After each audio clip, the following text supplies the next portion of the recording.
Bonjour à toutes et à tous et bienvenue dans Un Pixel Près. Je m'appelle Thomas Carnisser et je suis en compagnie de Carole Favier et de Émilien Amouyal. Bonjour. Bonjour. Bonjour.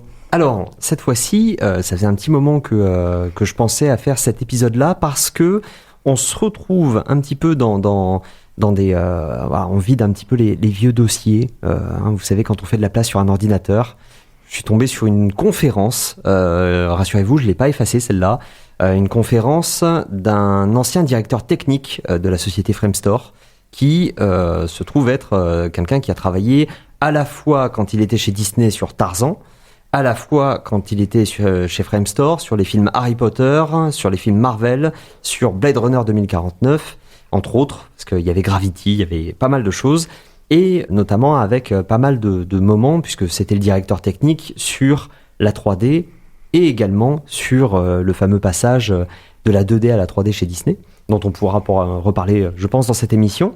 Pour commencer, justement, puisque l'idée c'était de parler justement de la 3D, de savoir si vraiment on était en opposition entre 3D et 2D. Je vais d'abord vous laisser vous présenter. Carole, si tu veux bien. Oui, alors moi je suis artiste CG, donc artiste 3D, et je suis généralement responsable dans les studios des décors et de la bonne reconnaissance des matériaux à l'image. Ça peut être autant très réaliste que très stylisé. Voilà, si on a un directeur artistique qui décide que le bois dans son show il est rose tout le temps, bah voilà, on va faire du bois rose tout le temps. Et autant des fois on va être sur quelqu'un qui va dire moi je veux vraiment du pin, du cèdre, du chêne, voilà, des choses très très précises. Donc ça me permet d'avoir une grande vision de la CG.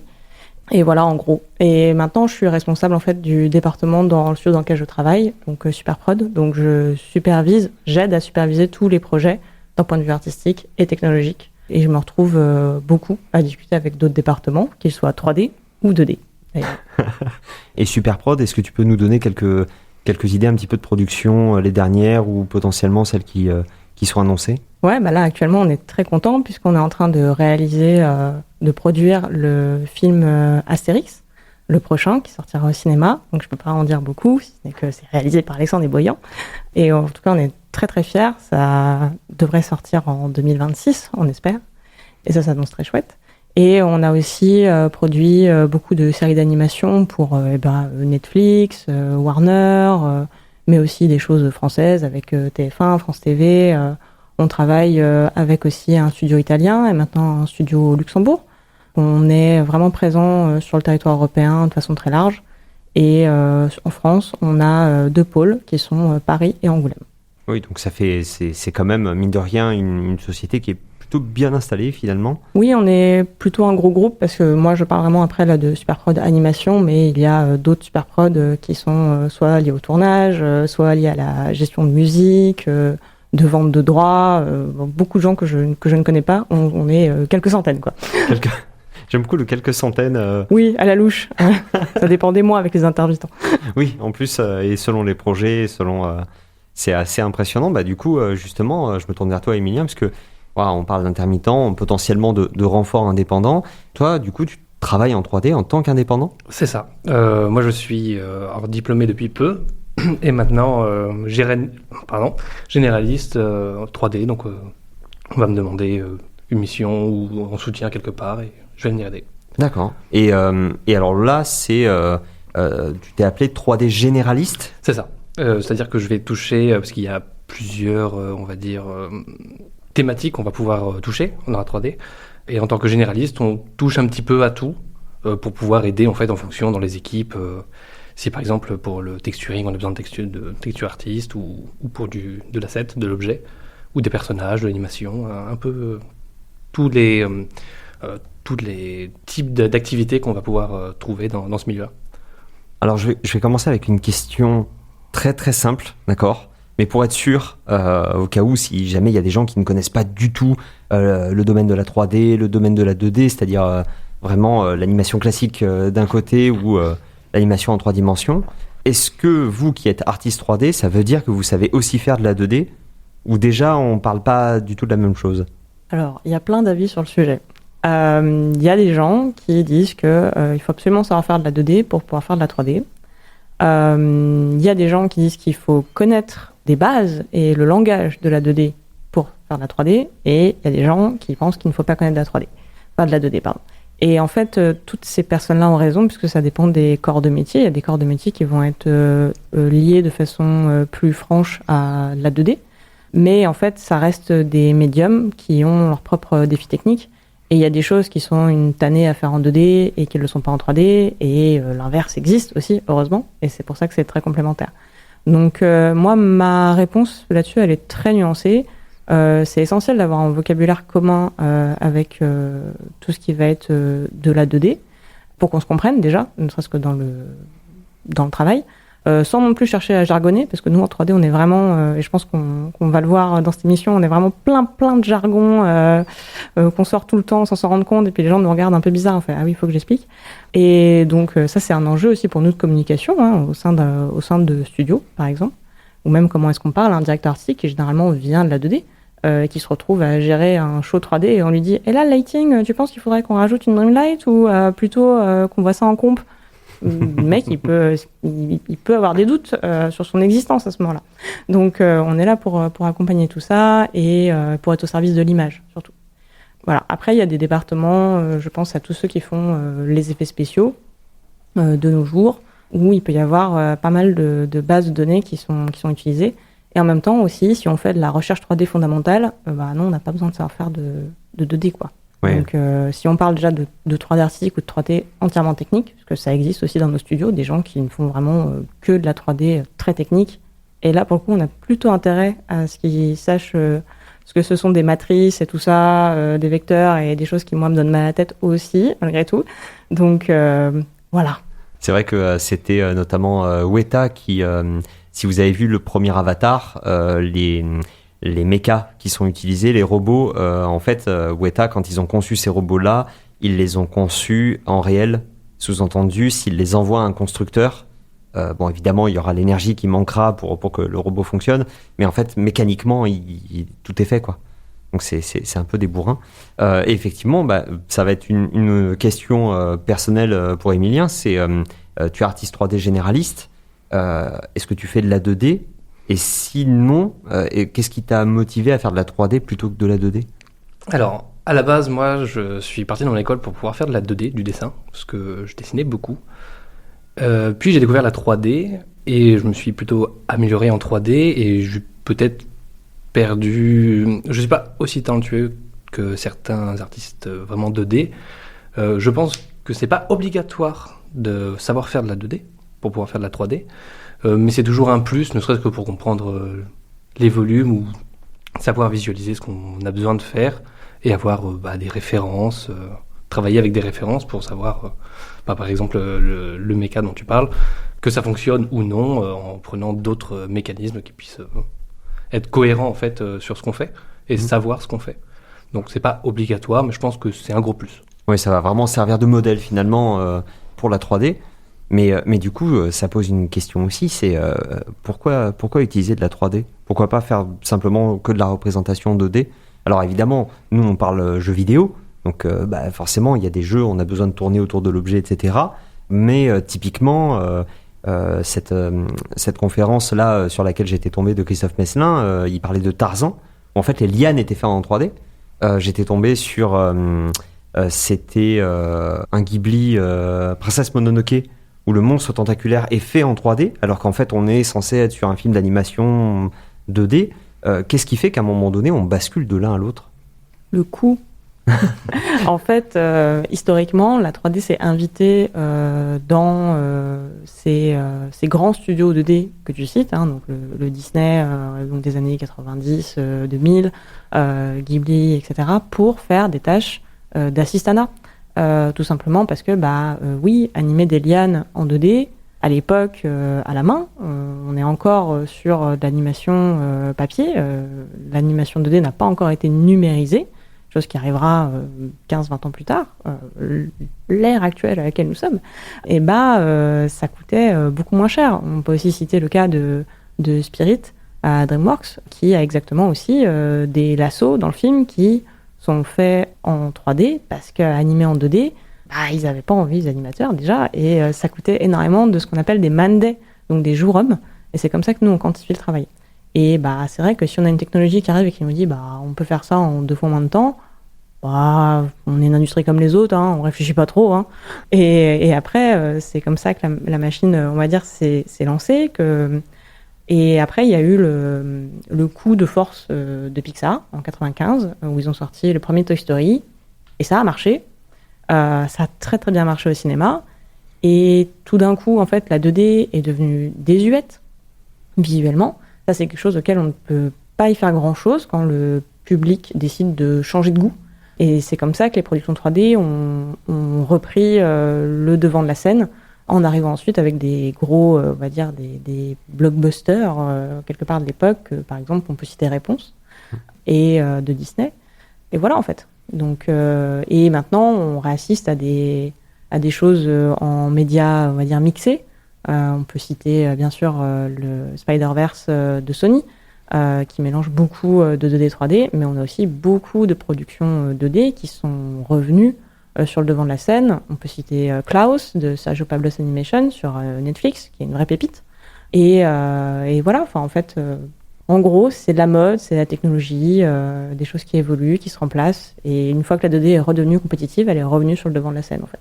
Oui, parce qu'à un moment donné, la 2D a pas disparu, c'est-à-dire que la 3D n'a jamais entièrement supplanté la 2D. À un moment donné, la 2D était toujours quelque part, finalement. Oui, il y a toujours un bastion, parce qu'il y a toujours des besoins, mais c'est vrai que ils ont vécu à ce moment-là, je pense, une époque traumatisante, pour le dire, pour une bonne partie des animateurs 2D qui du jour au lendemain, n'avaient plus de travail, avaient des films promis, puis finalement, non, ça se fait pas. Donc ça, il y a une très grande transformation du secteur, comme il y en aura aussi. Enfin, il y en a une déjà qui est un petit peu en cours avec l'IA. Est-ce que ça va... C'est difficile encore, on est en plein dedans, donc c'est difficile. Dans 2 ans, on fera une émission en se disant alors, est-ce que c'était vraiment la même chose que tous ces gens qui ont connu le grand switch de 2D à 3D? Mais oui, la 2D a toujours existé. Il y a aussi, je ne l'ai pas cité pour moi, mais tout ce qui existe en court-métrage. Le marché du court-métrage en lui-même, c'est encore une autre économie, un autre système, une autre façon de fonctionner.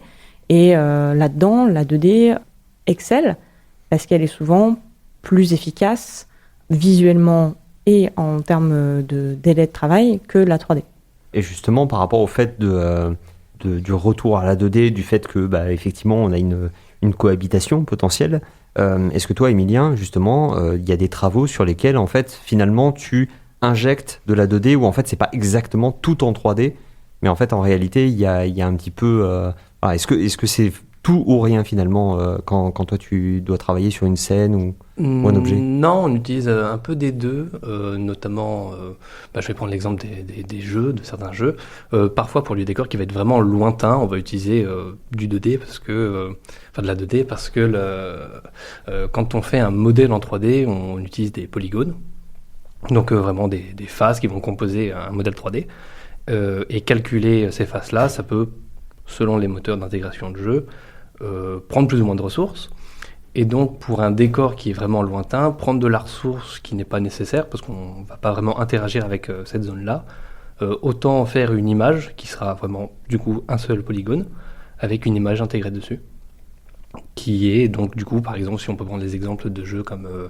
Valorant par exemple, où on va avoir une carte sur laquelle on va pouvoir jouer. Il y a des décors extérieurs pour mettre une ambiance, pour raconter une histoire, du lore, qui sont faits en 2D.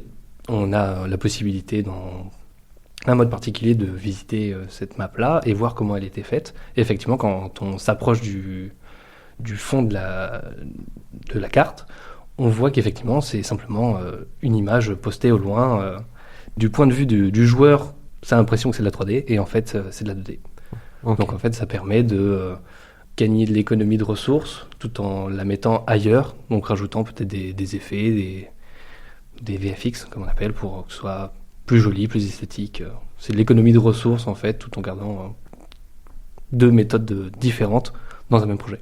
D'accord. Pour des gens qui connaîtraient pas, en fait, on dirait un cache-misère, alors qu'en réalité, on est vraiment sur une économie de ressources pour s'assurer d'une fluidité en fait d'action à l'écran. C'est ça, tout en gardant en fait vraiment un côté visuel très beau, très très joli. Ne serait-ce par exemple sur un jeu que je vais parler du projet qu'on a fait durant mes études.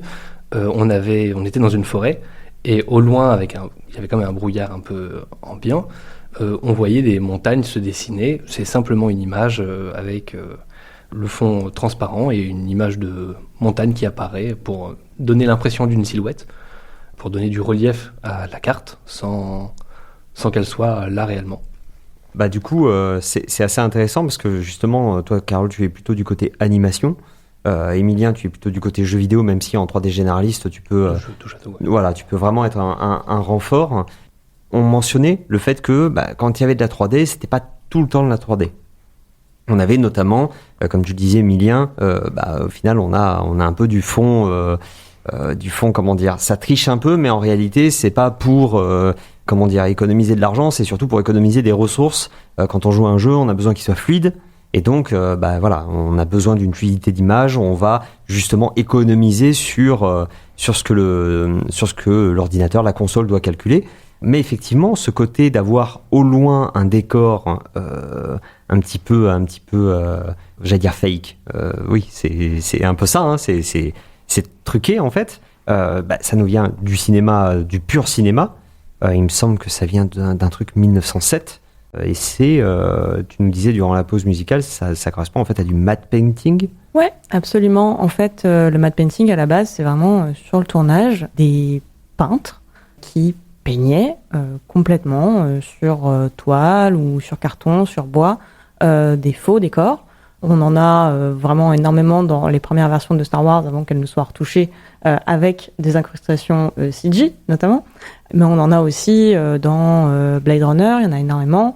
Et en fait, depuis le début du cinéma, depuis qu'on fait des tournages dans des décors qui ne reflètent pas ce qu'on veut filmer, on a un mec qui peint.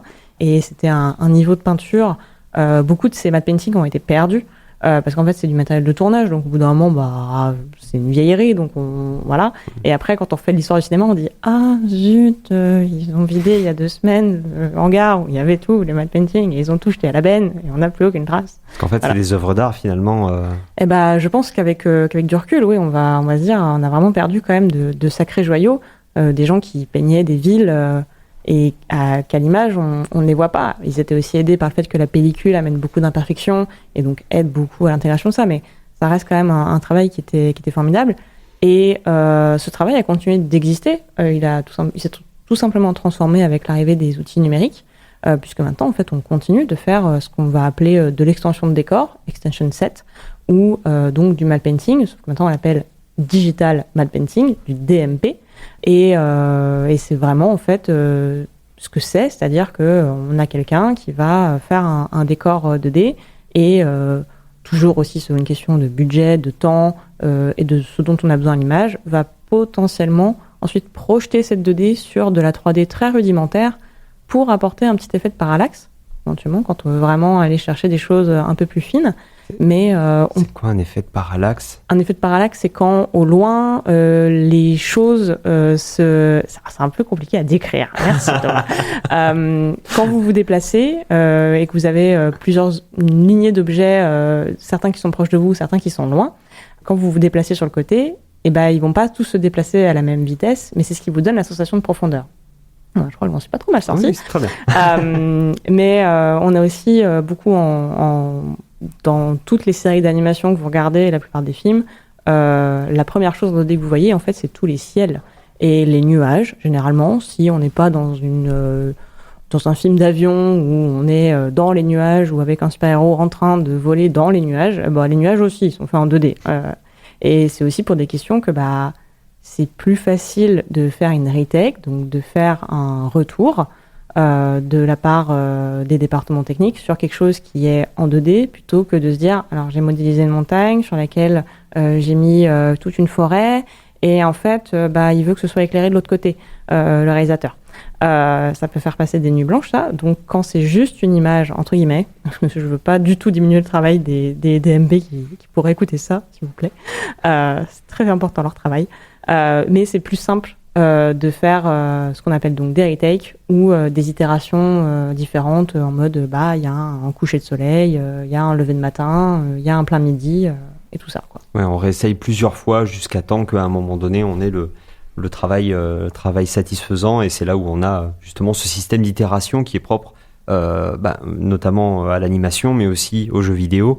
C'est-à-dire qu'à un moment donné, on va avancer d'étape en étape, sauf qu'avant de franchir l'étape, des fois, on va faire plusieurs fois la même, notamment sur les prototypes. Mais là où justement, il y avait un petit peu une question, c'est que effectivement, côté animation, on va avoir beaucoup, forcément comme le jeu vidéo, l'aspect budget. L'aspect puissance, en revanche, est-ce qu'on doit le prendre en compte, ou est-ce que c'est un petit peu vraiment adjacent au budget finalement? C'est complètement adjacent au budget, parce qu'en fait, généralement, dans la plupart des studios, on a un budget par frame. Donc, je vais expliquer un peu ça. En fait, généralement, la plupart des projets sont faits en 24 FPS, donc 24 images par seconde. Ok, sauf qu'une image, ça prend combien de temps à calculer? Et là, ça peut faire mal, parce que on peut imaginer à des grosses productions type, il me semble que c'était Brave de Pixar, où les cheveux coûtaient 8 heures à rendre une image, et il faut 24 images pour faire une seconde de film. Et je vous laisse faire la suite du calcul. Donc nous, généralement, on a vraiment des gros besoins, et en série, bien sûr, on n'a pas 8 heures la frame, genre c'est pas possible. On est plutôt déjà, si on est à une demi-heure de budget pour le rendu par frame, c'est déjà bien. Donc on est très loin en effet du temps réel du jeu vidéo, où il faut que ça refresh vraiment à une fréquence pas possible pour nous. Même si on a de plus en plus de studios d'animation qui commencent à utiliser des moteurs temps réel aussi pour soulager cet aspect-là, de ne pas avoir une render farm à gérer avec des PC qui tournent en continu et qui sont toujours après rendre. Oui, parce qu'il faut le matériel physique pour pouvoir rendre ces images. Il faut le matériel, il faut l'infra, il faut les licences, il faut l'équipe IT, il faut les clims qui tournent l'été. Ah oui. Ça aussi. Et parce que ça chauffe un peu, oui. Ah, ça chauffe un peu, ouais. Donc c'est toujours c'est absolument pas trivial. Cette façon, comment est-ce que le serveur peut supporter la charge de connexion de toutes les machines du studio qui passent la nuit en mode rendu, parce que si on a toutes les machines qui passent en mode rendu mais qu'elles n'arrivent pas à atteindre le serveur parce qu'il est débordé de requêtes, on a perdu notre nuit en calcul. Donc tout ça se chiffre. Et effectivement, ça c'est quelque chose, toi aussi, Emilia, il faut que tu prennes ça en compte quand tu travailles pour un client. C'est-à-dire que globalement, potentiellement, si on te demande de travailler sur un objet 3D, au moment où tu vas passer en rendu, potentiellement, en fait, tu peux pas travailler pour un deuxième client. Alors oui, pour le coup, étant donné que je suis tout seul. Ceci dit, pour le jeu, en termes de rendu, il n'y en a pas tant que ça, parce que c'est du temps réel. Donc c'est vraiment, je vais produire l'objet. Je vais lui rajouter du coup son coloris, sa texture, présenter au client s'il est OK. Et une fois que c'est fait, l'intégrer directement dans le moteur de jeu, et c'est tout bon. Oui, donc il n'y a pas vraiment de calcul d'image, si ce n'est s'il y a des cinématiques à faire pour un jeu, par exemple. Ouais. Il y a des jeux où vous avez une histoire et des fois le jeu s'arrête, vous avez une cinématique. Là, à ce moment-là, effectivement, il y a du calcul à faire en amont. Quoique parfois, ça peut être fait en temps réel aussi. Donc, il y a moins ce côté je laisse tourner l'ordinateur toute la nuit pour qu'il calcule. Heureusement. Heureusement. Et puis, pour du jeu, c'est moins nécessaire pour le coup. D'accord. Effectivement, ce sera intéressant de voir notamment le fait, comme tu disais, d'avoir le côté que quand c'est dans un jeu vidéo, finalement, il n'y a pas besoin de tourner, et de voir justement les différences techniques, parce que on part du principe que la 3D, c'est nécessairement la même dans le jeu vidéo et dans l'animation. Et je vois déjà à vos deux réactions que c'est pas le cas. Du coup, ce que je vous propose, c'est effectivement de se retrouver demain pour pouvoir creuser un petit peu la question et de voir un petit peu au niveau des métiers de la 3D, quand on regarde ces images-là, en réalité, quel est le travail derrière, parce qu'en fait, on est quand même sur un gros travail artisanal encore aujourd'hui. Donc, en tout cas, merci beaucoup, Emilien, Carole, d'avoir été là aujourd'hui. Et puis, on vous dit à demain. À demain. À demain.